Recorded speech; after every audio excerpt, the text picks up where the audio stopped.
A single smirk can change the course of fate. In the hushed corridors of the Terrence Marshall Halls of Justice in Huntsville, Alabama, Officer Harrison Cole wore a smug grin that seemed to convey a damning message. He believed he had all the power over a black woman he presumed was just another defendant. But little did he know, the woman standing trial, Deanna Morris, was far from ordinary. Bound by secrecy, yet poised with unshakable dignity, she held within her the power to upend everything, from the crooked alliances fueling this case to the officer's entire world. And soon, everyone would learn the staggering truth. Officer Harrison Cole had been with the Huntsville Police Department for over a decade. He was tall and broad-shouldered, with a confident stance that some might call imposing and others might label downright intimidating. His experiences on the force had left him jaded, and his interactions with the community, especially communities of color, were seldom marked by empathy. This day, however, felt like a victory lap to him. He was about to testify in a case he believed was already won. The Terrence Marshall Halls of Justice buzzed with tension. Lawyers hustled through corridors, heads buried in manila folders. Family members of defendants stood by, whispering prayers into clasped hands. Reporters lingered in the lobby, hoping for a sensational angle on the next big story. Somehow, the everyday grind of the courthouse had a more charged atmosphere today. Inside courtroom 4B, sunlight spilled through narrow windows onto worn wooden pews. Officer Cole sat tall in his uniform, his silver badge gleaming in the rays of morning light. He cast an icy glance at the defendant, Deanna Morris. She was a black woman in her early 30s, with a regal posture and a quiet sense of confidence. She wore a simple white blouse beneath a navy blazer, her hair in a neat bun. Despite the charges leveled against her, she appeared calm, as though neither the judge nor Cole's presence shook her. To the officer, this was merely another open-and-shut case. A suspect accused of assaulting a fellow officer and resisting arrest. The official report said Deanna Morris had obstructed a police investigation, assaulted Officer Cole's partner, and attempted to flee the scene. But these allegations had yet to be questioned in detail. The prosecution looked confident. The defense attorney, a wiry man named Isaac Chandler, sat beside Deanna, flipping through notes. He periodically glanced at his client with an air of uneasy concern, almost as if he didn't quite believe all she'd told him. Spotted Deanna calmly smoothing a crease on her blazer. Something about her measured demeanor grated on him. He found himself smirking, certain this would be a slam dunk. She looked too composed for someone about to face what could be a lengthy sentence.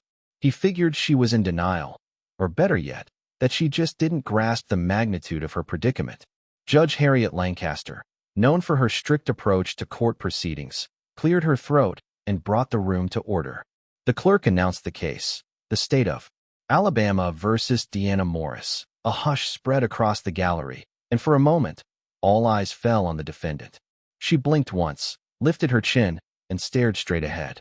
Officer Cole, Judge Lancaster began, adjusting her reading glasses, you will have an opportunity to present your testimony. I trust you understand the seriousness of these proceedings. Cole nodded. Yes, Your Honor. He flashed that same knowing grin as he stood from the bench. The Commonwealth attorney, Margaret Fisher, stepped up to the podium. She was a middle-aged woman who exuded competence, with a notebook brimming with questions and references to body cam footage. She approached Cole gently, as though they'd rehearsed this dance many times before. Officer Cole, please state your name and occupation for the record. He spoke clearly, shoulders squared. I'm Officer Harrison Cole, Huntsville Police Department. Been serving for about 10 years now. Fisher nodded. Officer Cole, can you describe what happened on the night in question? He took a brief moment, as though conjuring a dramatic memory. Then, with steady confidence, he described how he and his partner responded to what they believed was suspicious activity in a downtown parking garage. He claimed that when they approached Deanna Morris for questioning, she refused to comply, became aggressive, and escalated the situation into a physical altercation. As Cole recounted his version, Deanna remained motionless. Her face betrayed no panic, no anger, not even a flicker of remorse, only a quiet intensity. Occasionally, she would straighten her back or fold her hands in her lap, but otherwise she sat like a statue, absorbing every lie or half-truth he spun. Some of the jury members shifted uncomfortably, On the surface, the story sounded plausible enough, an officer being forced to defend himself against an uncooperative suspect. But for those really paying attention, there was something off about the narrative. Cole was too smooth, too rehearsed. Then it happened. As Officer Cole wrapped up his direct testimony, he looked directly at Deanna and let a small, condescending smirk slip. He fully expected the defense to come off as weak or desperate. He had no idea that the woman he was smirking at wasn't just any defendant. She had a past, one more complex and dangerous than any suspect he'd ever handled. And that smirk would soon become the catalyst for an unraveling he could never have imagined. It all started 2 months earlier. Deanna Morris had arrived in Huntsville under the official guise of a teacher relocating from Atlanta. She leased a modest apartment near a historic district and quickly became a familiar face. At a local cafe on Adams Avenue, where she'd order a cappuccino every morning. She wore subdued outfits, carried a stack of books, and introduced herself as someone new in town looking to settle quietly into a teaching career. No one knew that Deanna Morris had left behind a storied career in Washington, D.C., nor that she was still actively employed by the U.S. Secret Service. Only her immediate superiors and select individuals in the Department of Homeland Security were aware of her real identity. Her current mission: infiltrate a dangerous ring of arms traffickers with suspected ties to a corrupt local official who was rumored to have connections with certain members of the police force. The job demanded airtight secrecy. Not even the Huntsville Police Department was informed of her presence or assignment. Yet, the situation quickly became complicated. While Deanna combed through contacts, disguised as a curious new teacher eager to explore her new city, she stumbled upon a series of suspicious transactions at a local bar near the Tennessee River. Conversations in hushed tones, coded language about shipments, and interactions with men who seemed above the law piqued her professional instincts. She discovered that these men were funneling illegal arms and laundering money through a chain of local businesses, all under the nose of unsuspecting authorities. But it wasn't only local corruption that had her concerned. Some chatter suggested a more disturbing link. Certain corrupt cops might be complicit, though unverified. It was precisely the sort of leak that threatened the success and safety of her mission. Stopping arms traffickers with possible police protection was riskier than any infiltration she'd done before.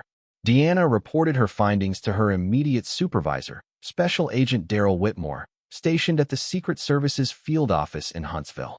He was the only one in the city who knew her true purpose. Their communications were sparse, coded, and always carefully orchestrated.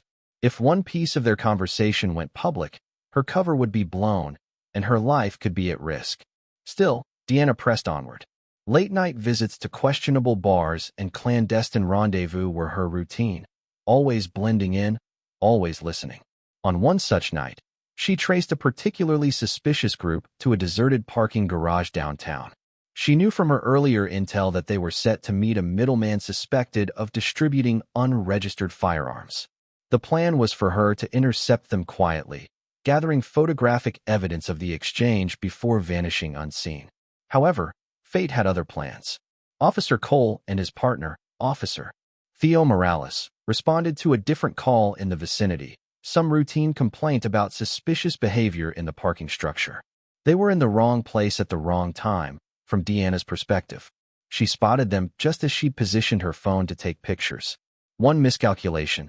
The reflection off her lens caught Cole's eye. "Hey, you there," she heard him yell. She froze, cursing her luck. The last thing she needed was the local police interfering, or worse, discovering her camera footage. She was certain that Cole was oblivious to the illegal deal going down on the other side of the parking lot. But if the traffickers realized the police were closing in, they might slip away or eliminate any threat, her included. Deanna tried to remain inconspicuous, turning away as if she were just an innocent civilian. But Cole approached her with a stern face, while Morales scanned the area. "What are you doing here?" Cole demanded. "I'm just walking home," Deanna improvised, trying to sound confused and harmless. "Is there something wrong, officer?" He didn't buy it. Perhaps it was her slight hesitation or the glint of her phone's camera. He decided she was lying. When he tried to grab her phone, Deanna instinctively pulled back.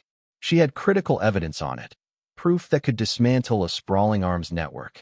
If the cops found it, Her mission could be compromised, especially if they themselves were corrupt. Cole's partner, Morales, seemed less aggressive at first, but the situation escalated quickly. In a flurry of movement, Cole wrestled for her phone. She twisted away.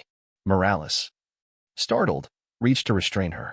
For a moment, the three of them were locked in a frantic struggle. Deanna managed to sidestep Morales, ensuring he didn't see the photos. But in the process, a scuffle erupted.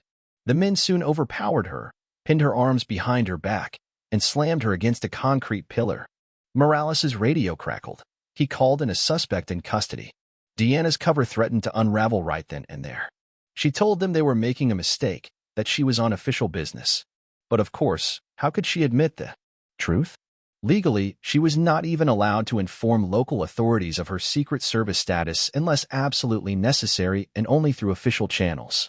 Moments later, with her phone confiscated, Deanna was escorted into a squad car. She knew her mission was in jeopardy.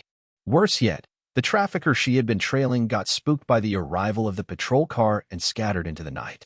The arrest was humiliating, especially because she couldn't reveal a single detail that might exonerate her. That fateful night had led her to the seat in courtroom 4B. She now faced charges of assaulting an officer and resisting arrest. With no local police cooperation, no time to escalate through her chain of command, she had no easy way to explain her presence in that parking garage. And thus began the legal nightmare that Officer Cole believed was purely a matter of a violent suspect resisting lawful orders. The trial's first day brought a mixture of dread and anticipation. Deanna's defense attorney, Isaac Chandler, had been hired discreetly by the Secret Service through a confidential arrangement. Chandler had a respectable reputation, but he lacked the typical bravado of high-profile defense lawyers.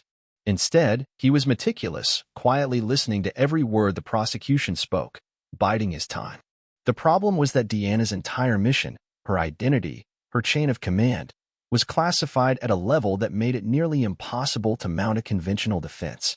Judge Lancaster was known for her zero-tolerance approach to nonsense. She didn't care about extraneous details or emotional appeals. She wanted facts and facts alone. From the onset, she sensed something unusual in Deanna's demeanor and the swirl of tension around the case, but she made no comment. She simply proceeded in her standard, disciplined manner. Officer Cole's direct testimony wrapped up the morning session. He painted a polished picture of a routine patrol gone wrong. The suspect was loitering, he claimed, acting suspiciously, and when we tried to question her, she became violent. His voice was steady, well practiced in describing the violent nature of Deanna. His language grew sharper, focusing on how she allegedly threw punches and threatened them, tactics that seemed carefully designed to inflame the jury. At times, Cole's recounting tiptoed close to hyperbole, but not so blatantly that the judge would intervene. Next, Margaret Fisher introduced physical evidence, an evidence bag containing Deanna's phone. It had been seized at the time of her arrest. The phone was locked, and so far, no one had successfully gained access. The prosecution contended that the phone could have contained sensitive or incriminating data about the suspect's activities. Fisher emphasized that Deanna had resisted any attempts to unlock it. Deanna watched quietly. She knew the phone was a bombshell, but not in the way Fisher thought. Inside were incriminating videos and photographs of the arms traffickers. If the phone were accessed by the wrong people, particularly if there were corrupt officers involved, her evidence could vanish or be used against her in a twisted narrative. She had to rely on Agent Whitmore to coordinate the phone's retrieval and decryption under official Secret Service protocols. But so far, she'd heard no updates. She remained in limbo, forced to watch the prosecution paint her as a violent suspect who had something to hide. Finally, Chandler stood for cross-examination. He walked up to Officer Cole with a calm, measured pace and tapped his pen lightly against the podium. Officer Cole, he began in a precise tone, you testified that you and your partner responded to a call in that parking garage, correct? Yes, Cole replied confidently. And what was the nature of that call? Chandler asked, voice unwavering. A report of a suspicious person hanging around near vehicles. Chandler nodded, as if this was expected. And did you see any other suspicious individuals in the garage that evening? Cole stiffened. Not that I recall. Chandler gave a small, almost imperceptible smile. So you're certain no one else was behaving oddly, except for my client? Cole shrugged. There might have been a few people walking around, but nobody as suspicious as Ms. Morris. She was the one using her phone in a manner that made us concerned. Chandler made a note. Did Ms. Morris ever verbally threaten you or your partner? Cole paused just briefly enough that the courtroom's collective ears perked up. She was belligerent, he finally said. She refused to comply with our instructions and fought back when we tried to detain her. So she was belligerent, Chandler repeated. But a verbal threat. Did she say something like, I'm going to harm you, or I'll kill you? Any direct threat? Cole's jaw tightened. I don't recall the exact words, but it was definitely threatening. She was resisting arrest. For a moment, Chandler considered pressing harder on the point of threat, but he knew it would be more effective to highlight other inconsistencies down the line. He pivoted. Officer Cole, is it fair to say that you and your partner never actually found any evidence of a crime committed by Ms. Morris before deciding to arrest her? Objection, Fisher interjected. Calls for a conclusion on probable cause. Judge Lancaster narrowed her gaze. Overruled. The witness can answer. Proceed. Officer. Cole bristled. We believed we had enough probable cause, he said, his voice tinged with annoyance. She resisted. That's a crime in itself. Understood, Chandler responded. No further questions at this time, Your Honor. The afternoon recess was called. As Deanna walked out of the courtroom with Isaac Chandler by her side, a few journalists called her name, peppering her with questions. She ignored them, maintaining her composure. For a second, she glanced at Cole across the hallway. There was that smirk again. He was basking in his supposed triumph. Little did he know that his carefully woven story stood on an ever-crumbling foundation. One strategic move, and the entire narrative would implode. And he certainly had no idea that the woman he dismissed as just another perp was backed by the authority of an elite federal agency, with a direct line to the White House. During the recess, Deanna sat in a small side room designated for attorney-client meetings. A single overhead light illuminated the table where Isaac Chandler arranged his notes. The corridor outside buzzed with lawyers updating clients, but inside this room, only hushed conversation reigned. Deanna, we need another angle, Chandler said, gently shutting the door behind him. If we keep going like this, Cole's story might influence the jury enough for a conviction, or at least a hung jury. We need hard evidence to contradict them. Deanna squared her shoulders. She knew he was right. Agent Whitmore is trying to secure official approval to intervene, but that process moves slowly, she whispered. If we reveal my status prematurely, this entire mission is compromised. The individuals we're hunting will scatter, and some of them might be embedded in local law enforcement. Chandler leaned forward. And if the wrong cops are in on it, they'll burn your evidence or worse, arrange for a mishap while you're still in custody. Is that correct? Exactly, Deanna replied, her voice grim. I need time. And if necessary, we might have to blow my cover in a controlled manner, but not yet. A tense silence hung between them. Chandler raked a hand through his hair. We can argue self-defense. We can poke holes in Cole's testimony. But without the real reason you were there, the jury might see you as the aggressor. Juries generally side with cops unless there's a glaring error or contradictory evidence. Deanna nodded. I understand. But if the phone's data is legally accessed by the Secret Service, that might vindicate me without revealing all the details of my identity. We just need proof that I was observing a criminal transaction, footage that shows I wasn't engaging in any illegal activity. Then your cross-examination can shred Cole's version of events. Chandler sighed and checked his watch. We have about 15 more minutes. I suggest you get some air or do whatever you do to stay calm. This afternoon, the prosecution might call Officer Morales, and we need to see if his testimony matches Cole's exactly. She knew the routine. Cops typically stuck to their partner's story, especially if it involved using force. Rarely did a partner throw the other under the bus. But sometimes, a subtle discrepancy could turn the tide. Deanna rose to her feet. She'd catch a moment alone in the hallway. She needed to remind herself of her training emotional composure under fire. Outside, the corridor was bustling with activity. Defendants in other cases stood anxiously by their attorneys. A local news camera was set up, capturing B-roll footage for the evening broadcast. Deanna kept her head low, avoiding eye contact with the press. Suddenly, she caught a glimpse of a familiar face in the throng of suits and uniforms. It was Agent Daryl Whitmore, wearing civilian clothes but sporting an official ID badge clipped discreetly under his blazer. Their eyes met for a flicker of a second. He nodded once, tilting his head toward a side hallway. Deanna casually walked over. They slipped into a less crowded corridor near a vending machine. Whitmore handed her a bottle of water and spoke in a low tone. I'm making progress on getting your phone back into Secret Service custody. We filed a petition with the judge to have it analyzed, citing a possible national security angle, but the local prosecutors aren't exactly quick to sign off. They're suspicious. Deanna's relief was tempered by reality. They think I'm some common felon. Why would they cooperate? The courtroom reconvened, and everyone settled into their seats. Soft murmurs died down as Judge Lancaster rapped her gavel. Margaret Fisher, the prosecuting attorney, stood and addressed the room. Your Honor, the state would like to call Officer Theo Morales to the stand. Morales approached the witness box with a measured gait. He was younger than Cole, probably in his late 20s, with a lean build and cautious eyes. He took the oath, then sat down, glancing briefly at Deanna before focusing on Fisher. Officer Morales, Fisher began. Please state your name and occupation. He cleared his throat. My name is Theodore Morales, and I'm an officer with the Huntsville Police Department. I've been on the force for 5 years. Fisher nodded, looking at him kindly. Could you describe your role on the night of the alleged incident involving Ms. Deanna Morris?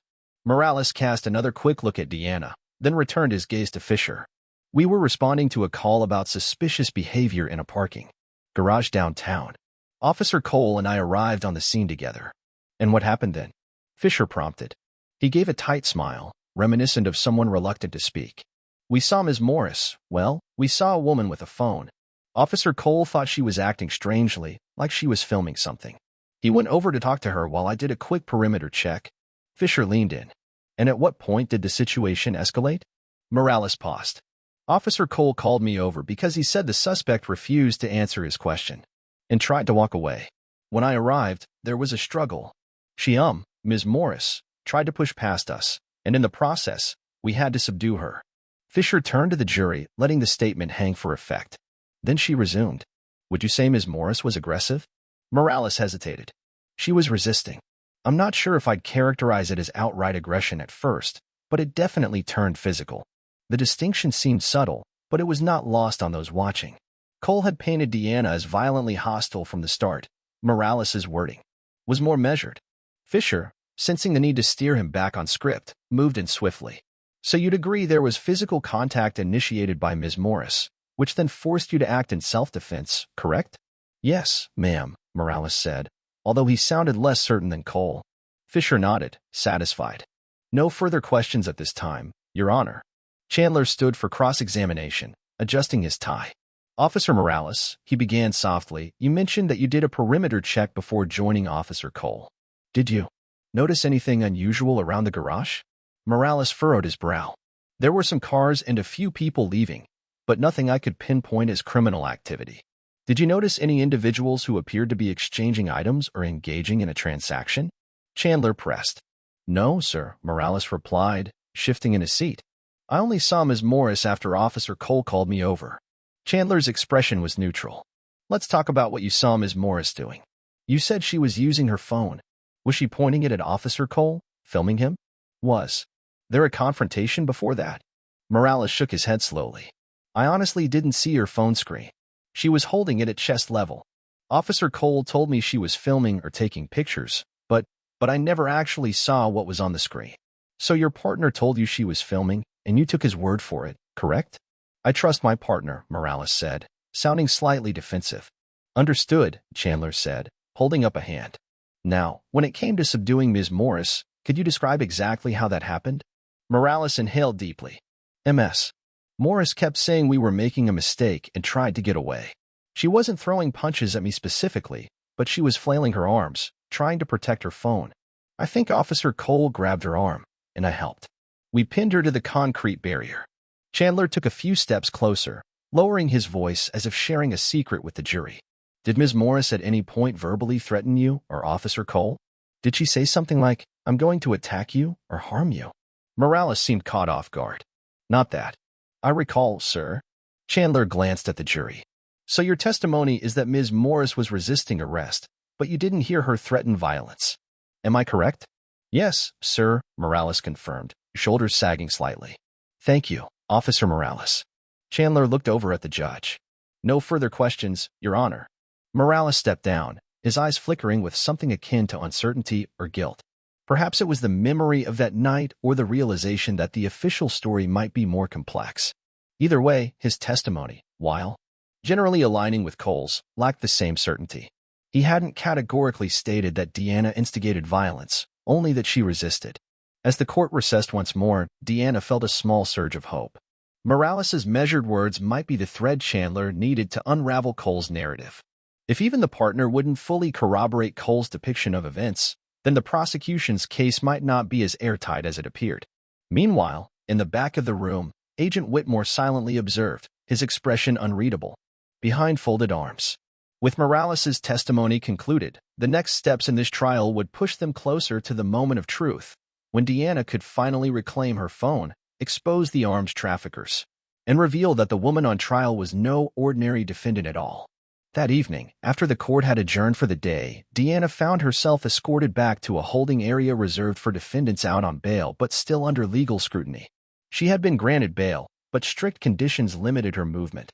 She couldn't leave the city without the court's permission, and she had to check in regularly with the local authorities, an ironic twist, given that she was technically a federal agent. Isaac Chandler visited her in the quiet meeting room. The overhead fluorescent lights buzzed faintly as he dropped a stack of paperwork onto the table. He looked weary, dark circles under his eyes. "I just finished a call with the prosecution's office," he said, taking a seat. "They're very confident in their case, but they also mentioned you might have new evidence. Someone's been whispering in their ear about your phone." He arched an eyebrow. "That must be your federal contact." Deanna managed a small nod. "Yes. Agent Whitmore is pushing for a forensic exam by the Secret Service." Chandler sat back. "They know something's going on, but they don't know what. The prosecution is starting to get antsy. I suspect they'll try to expedite the trial. We might have only a day or two before they wrap their arguments." Deanna exhaled, leaning back in her chair. "That's too soon. We need the judge to sign off on the phone examination. I can't legally hand it over without a court order, or it'll look like tampering with evidence." Chandler rubbed his temples. "I filed the necessary motions. We should hear by tomorrow morning. If the judge grants the forensic request, until then, we're in a stalemate." She drummed her fingers on the table, glancing at the stack of papers. "Any new angle we can use, based on Morales's testimony?" "Potentially. He didn't confirm Cole's assertion that you instigated violence. That helps. We can argue that you were merely defending your property, and that Cole escalated the situation. But it's still," he said, she said, "and juries often side with law enforcement." Deanna's gaze hardened. "Cole's not untouchable. If I can show what really happened in that garage, the entire jury's perspective changes." Chandler nodded. "We just have to survive until then." Outside, the hallway bustled with attorneys packing up for the night.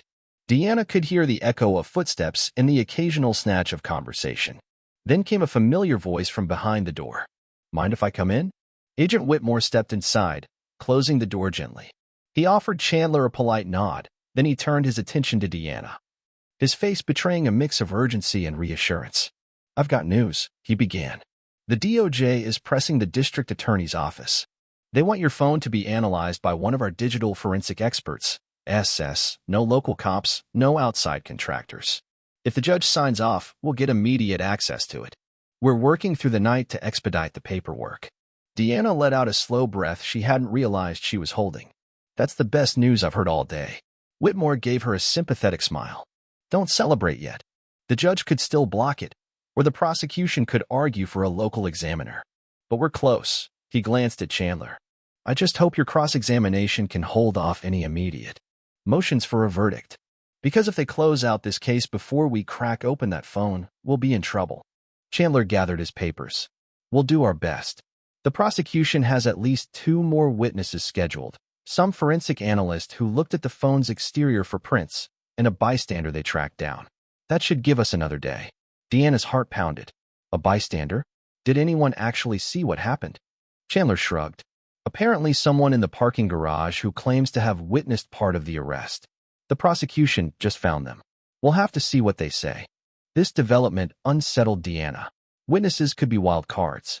But if the bystander's testimony contradicted Cole's story, it might be a blessing in disguise. Let's hope they saw something that helps. Whitmore checked his watch. "I have to go. Keep calm, follow Chandler's lead, and we'll get that phone unlocked soon. Once that happens, we'll have concrete evidence that you were there on legitimate business. I'll make sure it all comes to light." Deanna gave him a resolute nod.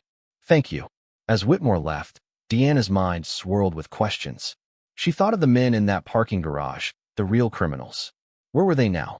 How many guns had slipped through the cracks during her incarceration? The entire reason she'd risked her cover was to stop these traffickers. Now, she was the one on trial, fighting for her reputation and, in some sense, her very life. She turned to Chandler. Tomorrow is going to be pivotal. If the prosecution calls that bystander, we have to be ready to counter any narrative they spin. Chandler's voice was steady. We'll adapt, Deanna. It's what I do. You just keep your composure up there. Composure. The word felt heavier than usual. Deanna thought of her years of training, silent infiltration, hidden earpieces, the tension of tailing suspects through crowded streets. None of that had prepared her for the vulnerability of a public courtroom trial. But she was a professional, and professionals adapt. By tomorrow afternoon, the scales could tip one way or another.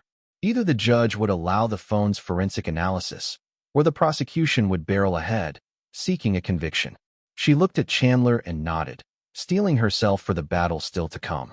Morning arrived with a crispness in the air, sunlight gleaming off the windows of the Terrence Marshall Halls of Justice. Deanna found herself once again in the defendant's seat, the overhead lights making the wood panel walls glow. Isaac Chandler meticulously reorganized his files, preparing for whatever curveballs the prosecution might throw. Judge Lancaster took her seat, and after the usual formalities, signaled to Margaret Fisher. The prosecutor stood. Your Honor, the state calls Jennifer Perez to the stand. A woman in her mid-20s, dressed in business-casual attire, stepped forward. She had short brown hair and an anxious expression. Once sworn in, Fisher began. Ms. Perez, could you tell us where you were on the night in question? Jennifer spoke softly but clearly. I was visiting a friend who lives downtown. I parked in that garage. When I was walking to my car, I saw flashing lights and heard a commotion. Fisher nodded. And could you describe what you saw, specifically? Jennifer glanced at Deanna and then at Cole, swallowing hard. I saw two officers struggling with a woman, her. At first, I wasn't sure what was happening, but it looked like the woman was trying to keep something away from them. Her phone, I think. And how did the officers respond? Fisher prompted. Jennifer hesitated, looking uncomfortable. They pinned her against a wall. She yelled something about, you don't understand, I have authorization. But the officers just told her to stop resisting. Then they forced her hands behind her back and took the phone. The gallery murmured, causing Judge Lancaster to tap her gavel lightly. Fisher continued. Would you say the woman appeared aggressive? Did she strike the officers? Jennifer shook her head slowly. I don't know. It looked like she was flailing, but more like trying to protect her phone or push them away, not necessarily attacking. She was definitely not calm, but I can't say she was throwing punches or anything. Deanna felt a strange sense of relief. Maybe this witness would bolster her case more than the prosecution realized. Fisher attempted to salvage the moment. Ms. Perez, did you see who initiated physical contact? Jennifer looked at Cole, then Morales. I'm not sure. By the time I got there, all three of them were tangled up, but the officers seemed to be the ones grabbing her. Fisher pursed her lips. No further questions, Your Honor. The prosecutor returned to her seat with a guarded expression, uncertain if this witness had helped or harmed their narrative.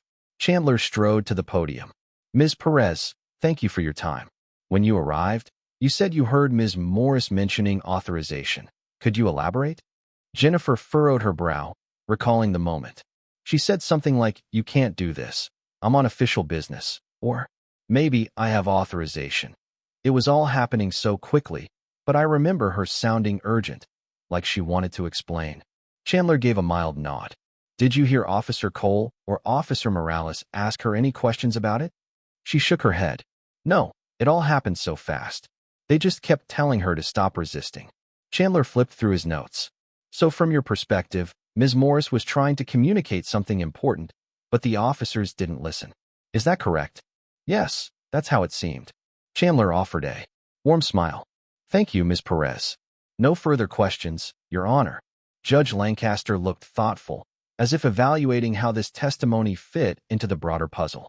Jennifer Perez stepped down, glancing once more at Deanna. The young woman looked sympathetic, as though wishing she could do more to help. When the witness was gone, Judge Lancaster turned to the attorneys. Ms. Fisher, any additional witnesses? Fisher shuffled her papers. One more, Your Honor. We plan to call an evidence technician from the Huntsville Police Department who cataloged MS. Morris's phone. Deanna exchanged a look with Chandler. This was likely the moment they'd been waiting for, another opening to push for the phone's forensic analysis by the Secret Service. Sure enough, once the technician took the stand, Fisher asked standard questions about the chain of custody for the phone. Then Chandler sprang into action. He requested a sidebar with the judge. The attorneys approached the bench, speaking in low tones. Deanna watched as Chandler argued vigorously, presumably urging that the phone be examined by a specialized team, given the potential for exonerating evidence.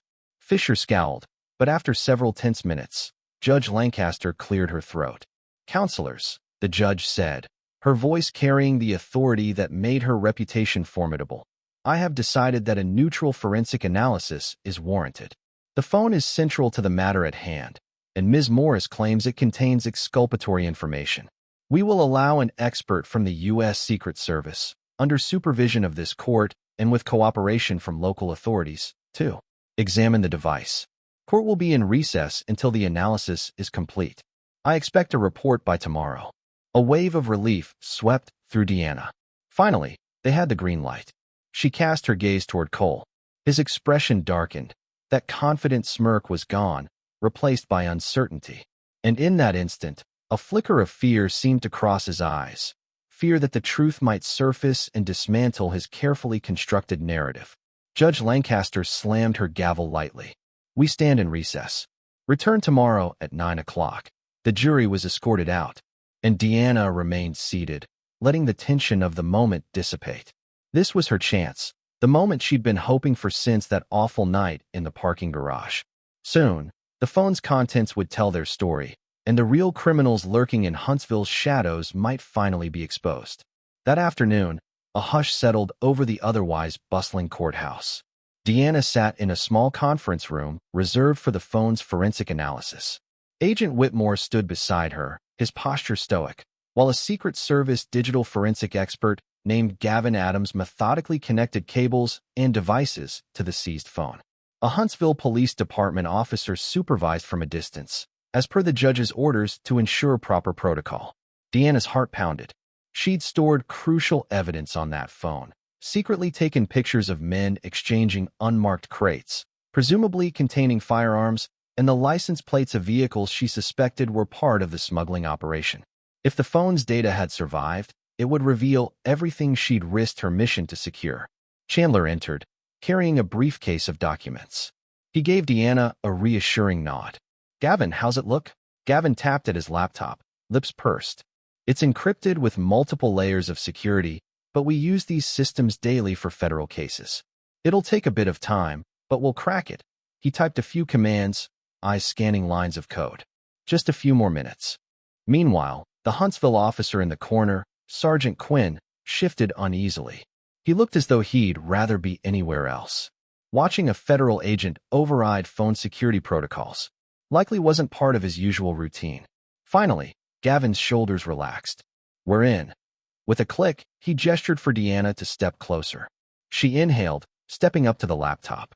The screen displayed a gallery of images, some were from her daily life. Pictures of coffee cups, scenic views of the Tennessee River. Then came the covert shots, blurry but still decipherable images of men in dark jackets. Another series showed crates being loaded into a black SUV, license plates partially visible. Gavin's eyebrows rose. This is pretty significant.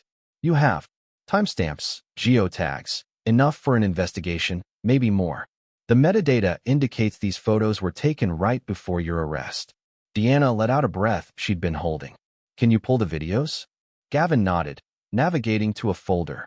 Moments later, a video popped up, shaky footage of a man with a scar running down his left cheek, handing over a thick envelope to another unidentified figure. Even with the phone's vantage, it was clear the envelope was stuffed with cash. The crates in the background bore markings that might indicate contraband. And the audio, though muffled, captured snippets of conversation, references to a shipment and next drop. It was all the evidence Deanna needed to prove she was there on legitimate business.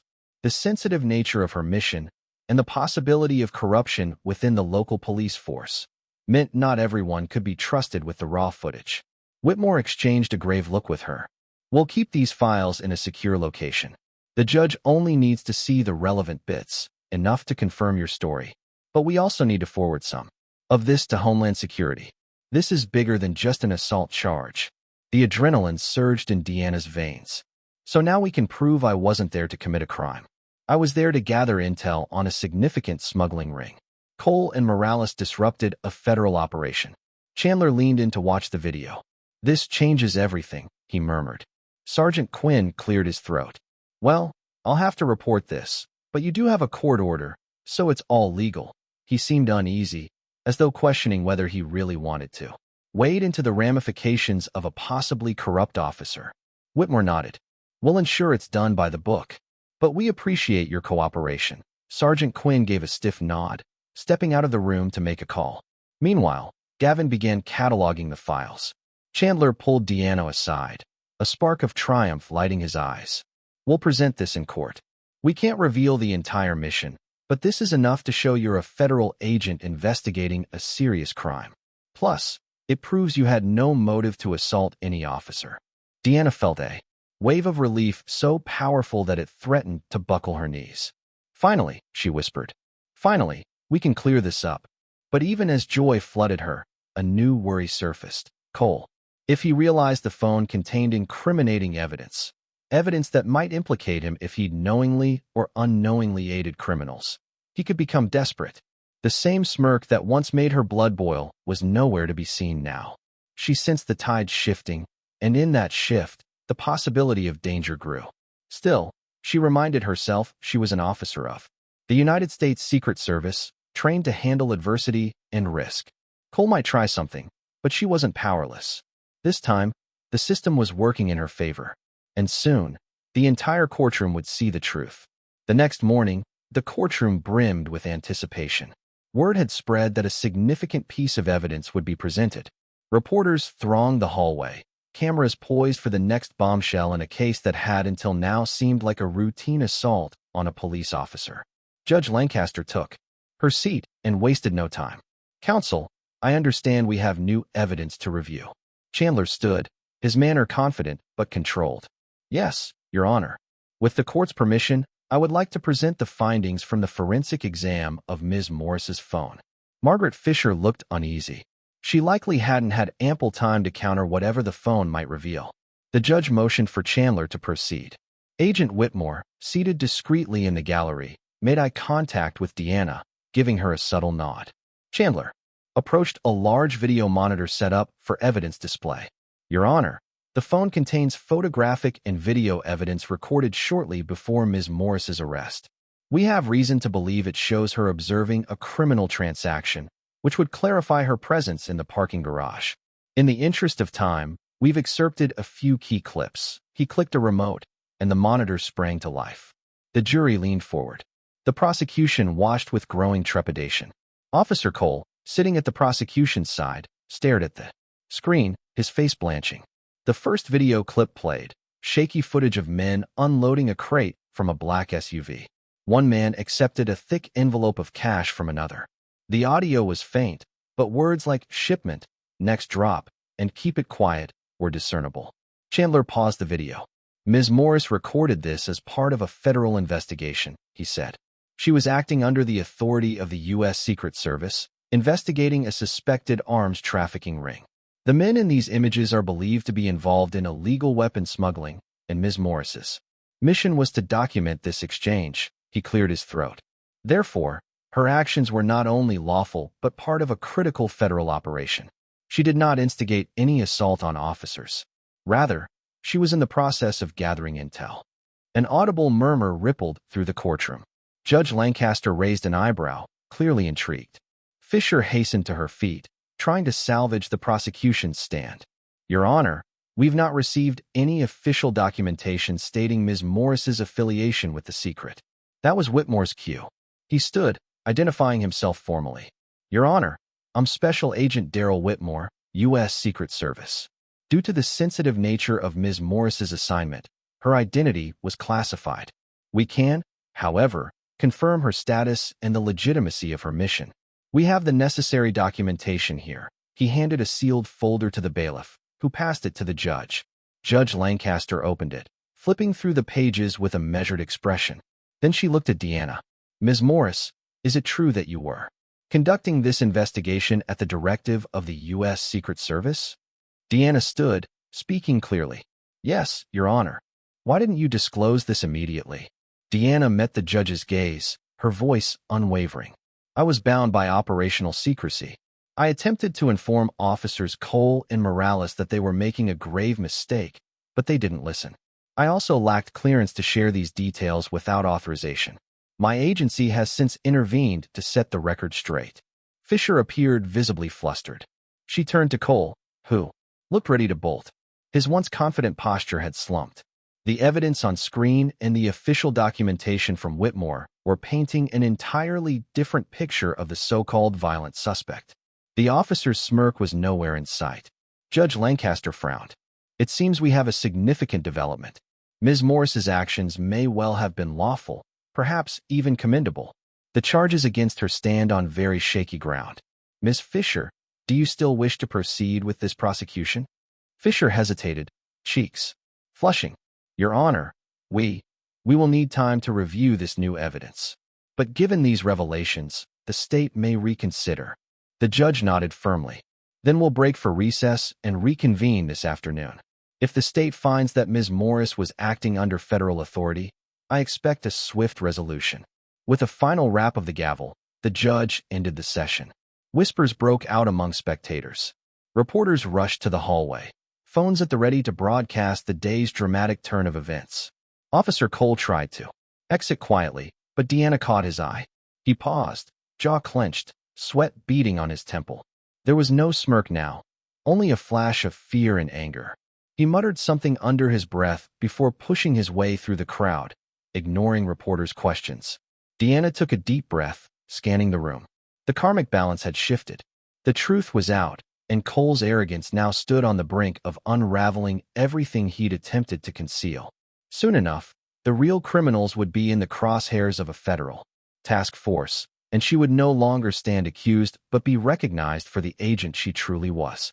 Afternoon came, and the tension that filled the Terrence Marshall halls of justice earlier had shifted into a kind of electric buzz of anticipation.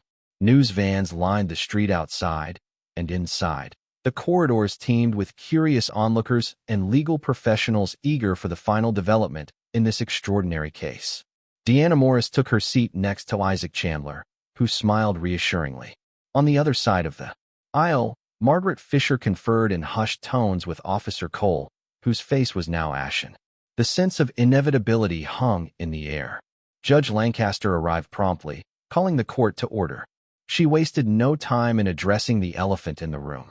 I understand the state has had an opportunity to review the evidence and consult with federal authorities. Ms. Fisher, do you have an announcement? Fisher stood, clearing her throat. Yes, Your Honor. In light of the corroborating evidence provided by the U.S. Secret Service, we find that Ms. Morris was acting under federal jurisdiction and posed no criminal intent. Therefore, we move to dismiss all charges immediately. A sudden flurry of voices erupted, and the judge's gavel banged. Deanna felt a surge of gratitude and relief so intense it made her heart pound. Chandler patted her arm, triumphant.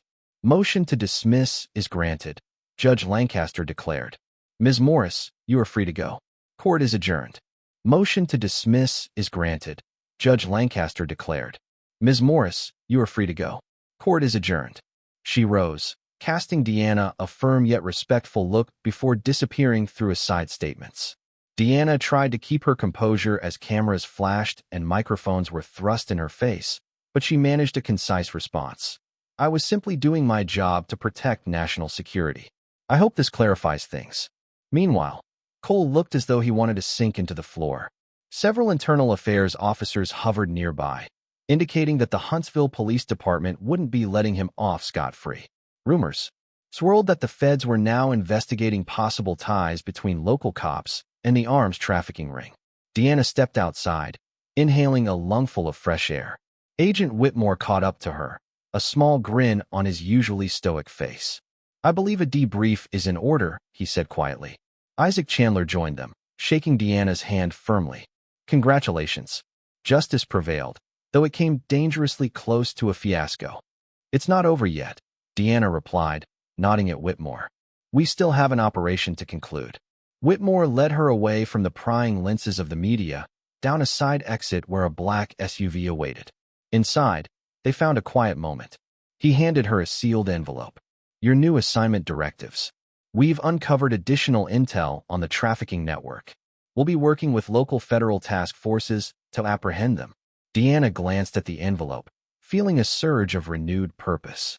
So I'm back on the job already? Of course, Whitmore said, arching a brow. You've got quite the track record for infiltration. Then he added more softly, and I'm sorry about this whole ordeal. You shouldn't have had to endure that level of scrutiny, but you handled yourself admirably. She shrugged, a wry smile curving her lips. Occupational hazard. The important part is that we can now turn our full attention to the criminals. Whitmore nodded in agreement.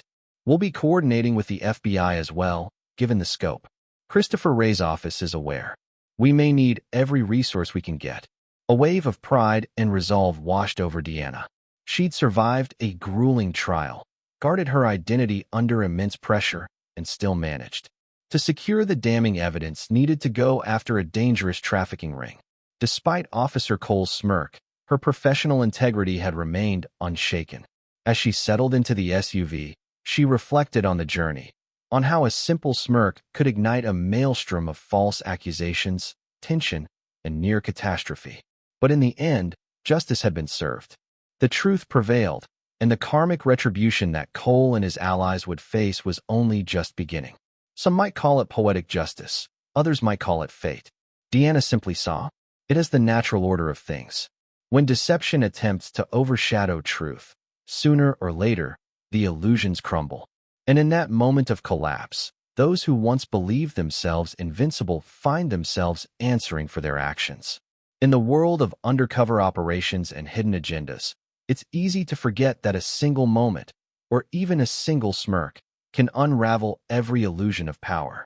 Officer Harrison Cole learned that lesson the hard way when his smug certainty collided with the unwavering truth of Deanna Morris's secret mission. A trial intended to convict her became the stage for her exoneration and the dramatic exposure of an extensive arms trafficking ring. Now cleared of all charges, Deanna returns to her true calling, ready to dismantle criminal networks and protect national security from the shadows.